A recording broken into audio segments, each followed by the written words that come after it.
Yo, salut à toutes et à tous, j'espère que vous allez bien.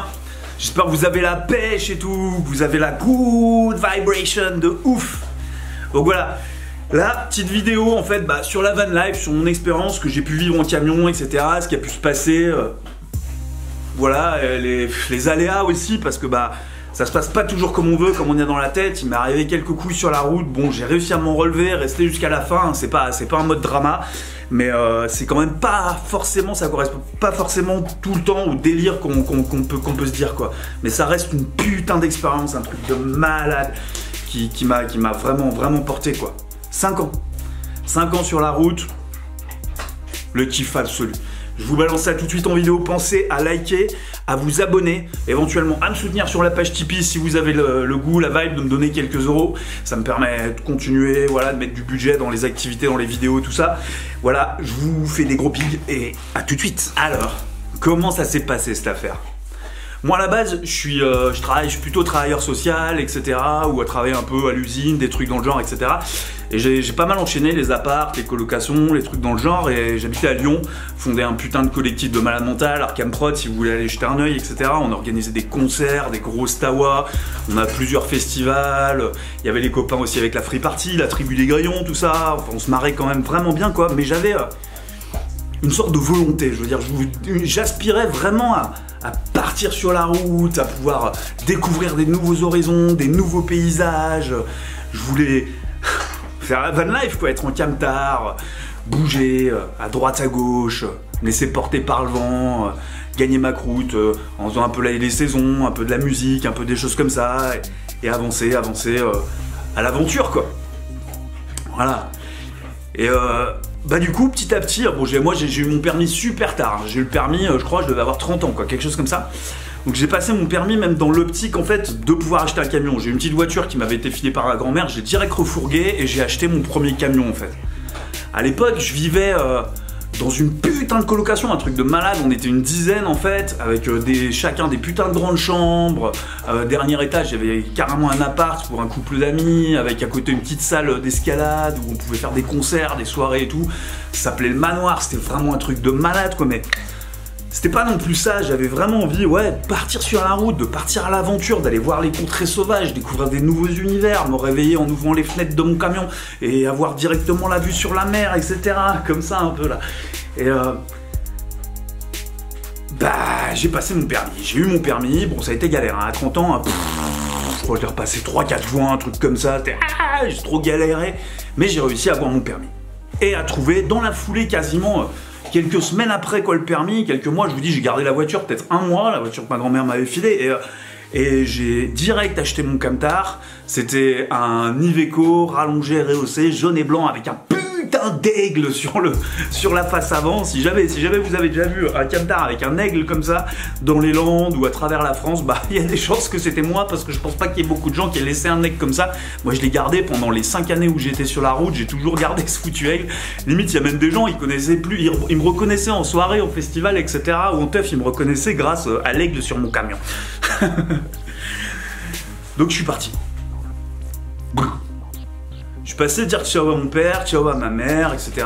Et je suis parti direction les Landes, début de saison.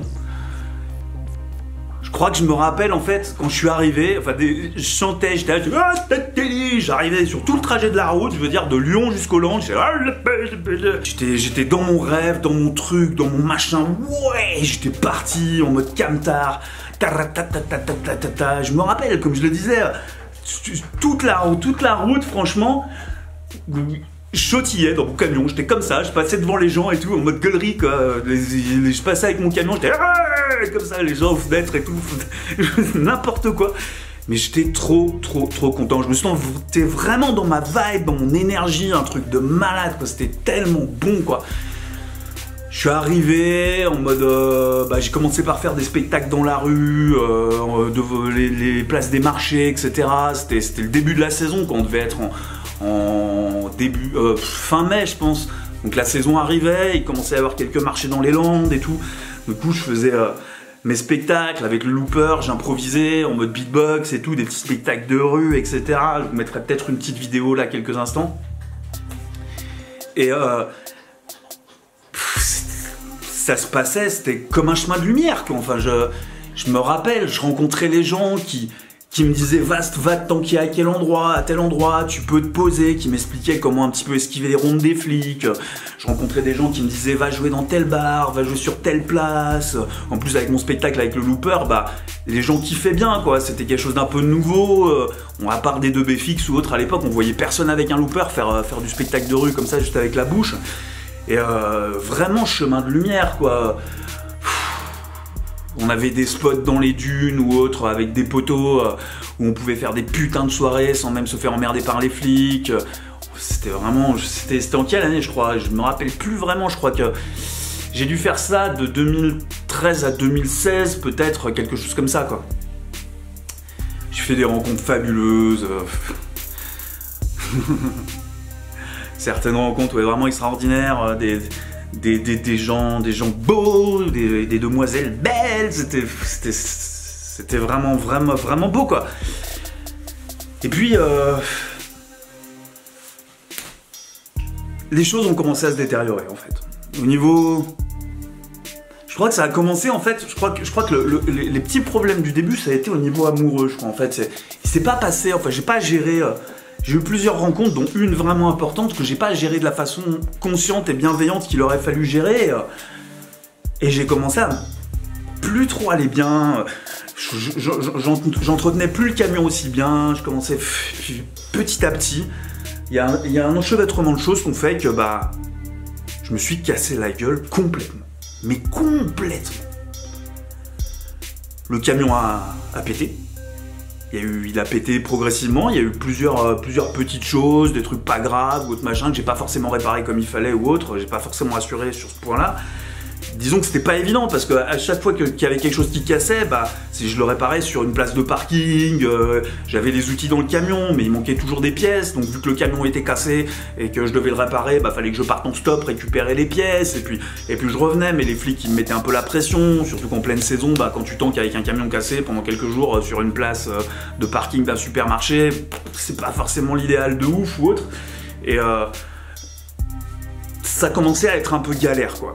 Au niveau énergétique, pareil, j'étais un peu moins rayonnant, je me plaçais moins bien sur les choses, etc. C'était moins le top. Et puis, je me suis mis, je fumais déjà pas mal à l'époque, et je me suis remis à fumer des joints en pleine saison, la connerie absolue, quoi. Et j'ai perdu mon permis. Je me suis fait serrer, je me suis fait choper, j'ai perdu le permis. Bah, mais là, c'était le truc de dingue. Je veux dire, au niveau affectif, quelques soucis, un petit peu, parce que j'étais moins rayonnant. Le camion qui cassait, qui commençait à casser un peu dans tous les sens et tout, j'avais besoin de pouvoir me poser à des endroits pour pouvoir le réparer, etc. Et plus de permis. Vous imaginez le délire, quoi.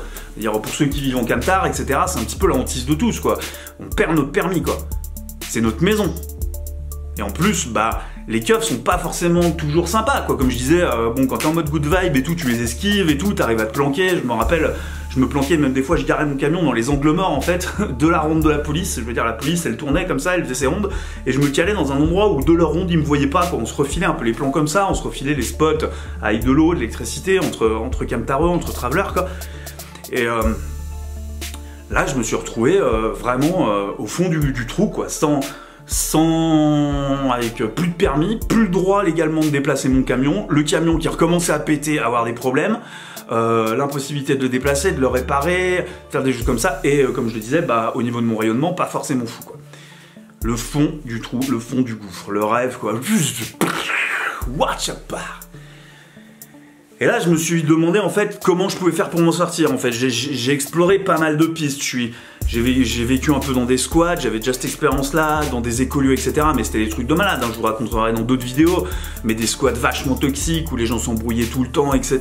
Je me suis retrouvé dans des écolieux, mais des trucs de malade. Je suis tombé dans des pattes à des sorciers qui ont utilisé mon énergie et celle d'une copine à moi pour pouvoir se transmuter eux-mêmes, soigner leurs problèmes mentaux par l'intermédiaire de notre énergie, etc. Enfin, j'ai vécu vraiment des expériences complètement psycho, quoi. Tout ça pour pouvoir en fait simplement avoir un lieu où je pouvais me reposer, où je pouvais me recentrer, où je pouvais gérer mes problématiques, réparer mon camion, etc. C'est vraiment ça en fait.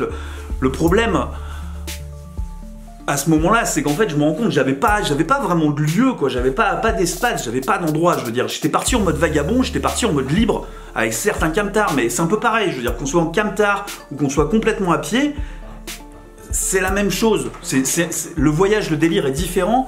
Mais c'est le même genre de trip, je veux dire, bon, avec un camion, par exemple, bah moi, j'étais allé au Maroc, en Andalousie, etc. Tu peux pas toujours aller où tu veux. Je me rappelle, par exemple, que j'étais allé à Bénéficio, dans la Vallée Ronde, et bah, j'ai été reparti avec des gens, et à un moment donné, j'ai dû garer mon camion à un endroit, c'était une sorte de squat, enfin pas un squat, justement, un parking, où on m'a dit carrément, bah laisse ton camion ouvert, parce que sinon tu vas te le faire braquer, quoi. Enfin, donc tu le laisses ouvert, comme ça les gens ils vérifient qu'il n'y a rien dedans, et ils te le braquent pour. Mais pour le coup, j'avais un sound system et tout mon matos de son à l'intérieur. Donc le camion, c'est une façon de voyager, à pied, c'est une autre façon. Mais on est plus libre, en fait, à pied, je pense. Mais dans les deux cas, c'est toujours hyper important, en fait, de pouvoir avoir un point de repli. Moi, comme je vous le disais, pour pouvoir avoir un point de repli pendant mon expérience, pour simplement pouvoir réparer mon camion, me recentrer, etc., j'ai été obligé de m'associer à des gens toxiques, à des gens qui me prenaient la tête, etc., qui m'emmenaient dans des plans complètement foireux, juste pour pouvoir avoir une maison, quoi, en fait.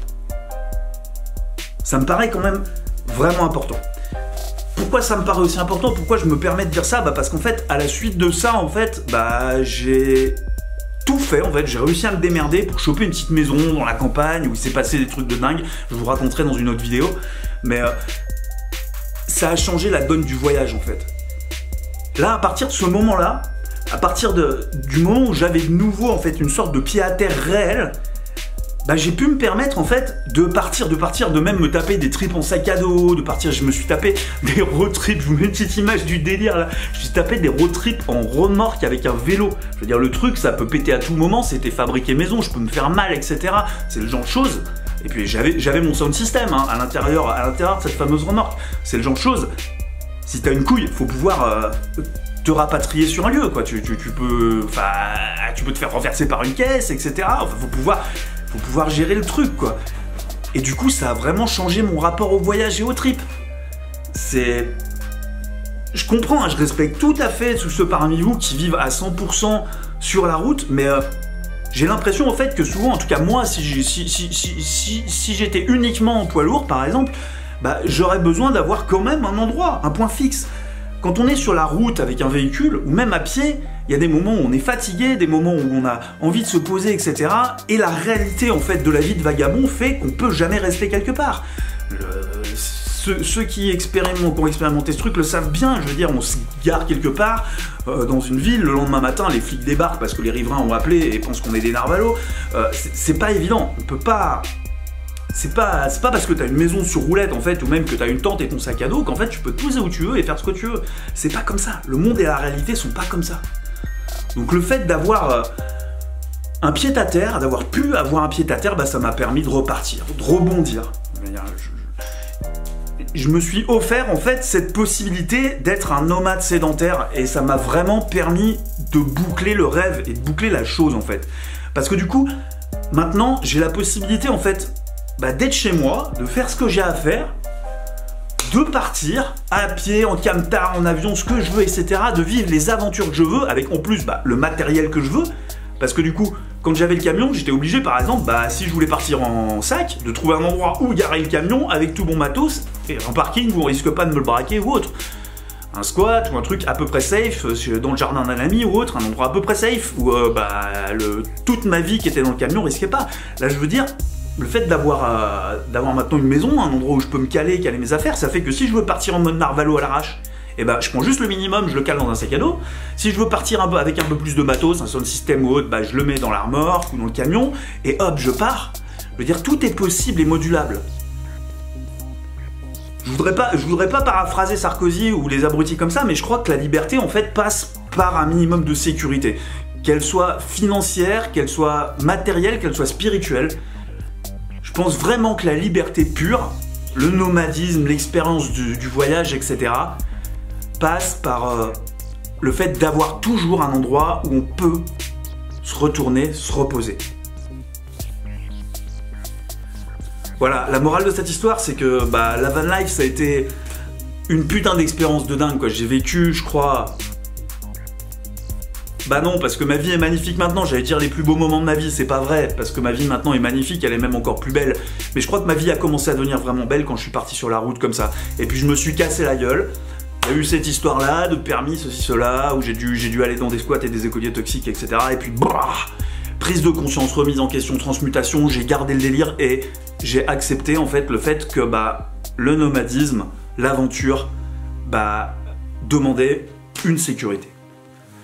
Qu'on puisse se retourner quand il y a un problème, etc. Pas être obligé de compter sur les autres, pas être obligé de faire des compromis, pas être obligé d'accepter des choses de l'extérieur pour pouvoir se ressentir dans la sécurité et avoir le besoin qu'on peut avoir à un moment donné. Être capable de s'auto-suffire vraiment dans toute situation, même les pires. Pouvoir retomber systématiquement sur ses pattes pour pouvoir s'envoler et péter le ciel. Voilà, je vous souhaite de réaliser vos rêves les plus fous. Je vous souhaite de pouvoir partir faire le tour du monde si c'est ce qui vous fait kiffer, construire une maison si c'est ce qui vous fait kiffer, faire ce que vous voulez, vraiment réaliser vos rêves les plus dingues. Moi, je suis en train de vivre des choses merveilleuses et je vous tiens au courant sur ma page. À tout bientôt les amis, n'oubliez pas d'être heureux, je vous tape des big love.